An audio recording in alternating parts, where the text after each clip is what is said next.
Chhattisgarhi video देखने के लिए हमारे चैनल को सब्सक्राइब करें और दबाएं इस बेल आइकन को ताकि हमारे वीडियो के नोटिफिकेशन आपके पास पहुंचे सबसे पहले।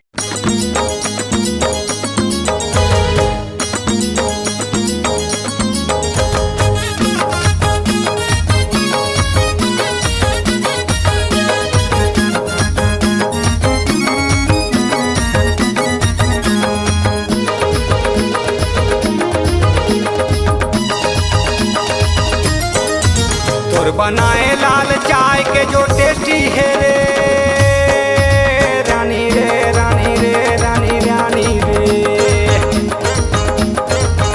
तोर बनाए लाल चाय के जो टेस्टी है रे कोनो कति नहीं पाए गाँव तरी किंदरिया आज परोसिन पियाते का।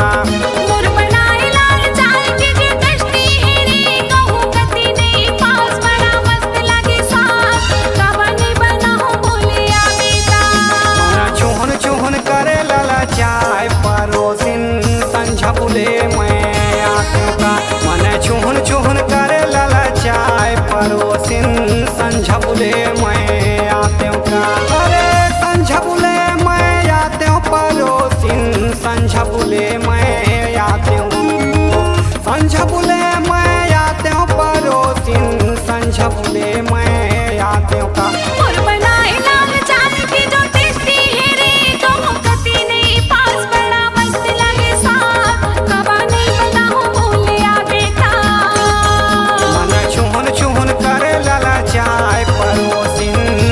बुले मैं आत्यों का।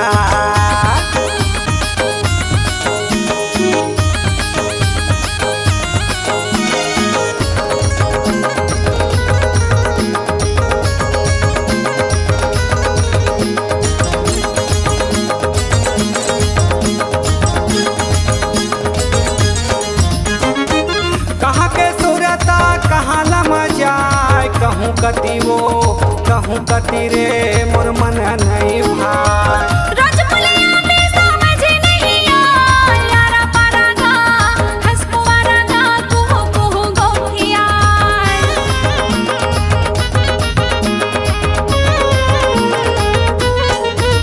अरे जैसा तोर मुखड़ा जैसा तोरे चाय बने लागे वो मन ला मोर भाई गजब के बनाए। जैसा तोर मुखड़ा जैसा तोरे चाय बने लागे वो मन मोरे भाई गजब के बनाए। अरे कैसे कहाँ कुछ समझ न आए अरे कैसे कहाँ कुछ समझ न आए मोरे सुरता है रानी रे मोला बाला मोरे सुरता है रानी रे मोला बाला। राम राम के बेरा रे तोर सुधाए काए मोहनी रे डार के चाय बनाए तोर बनाए रे चाय बर मन लाल चाय तोर बिना मोला अब रानी कुछ न भाई। अरे जादू करके लागे चाय पिया तोर बनाए लाल चाय ए गोरी तोर बनाए लाल चाय के जो टेस्टी है रे कोनो कति नहीं पाए गाँव तरी किंदरिया आज परोसिन पिया बेका मन चूहन चूहन करे लाला चाय परोसिन संझा बुले मैं आत्यों का।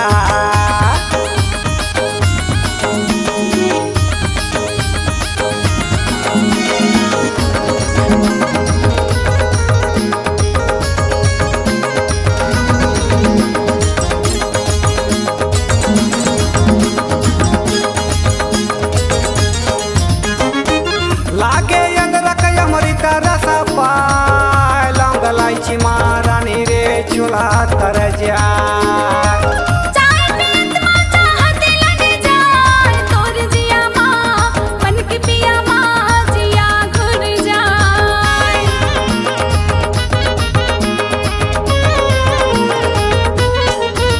अरे गंगा जल डारे का पानी जिया जानी रे रानी रे जीवन सफल हो जा। गंगा जल डारे का पानी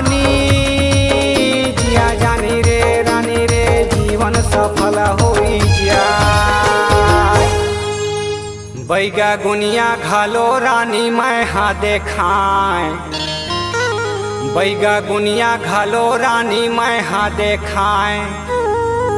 अरे नहीं माने मन दवा पैदा कराए, मंगा मऊहा लगा भुना हाथ लगाए। धन धन तोरे चाहता हाँ कैसे बनाए, तोला पाते रे रानी मन मोरिया कुलाए।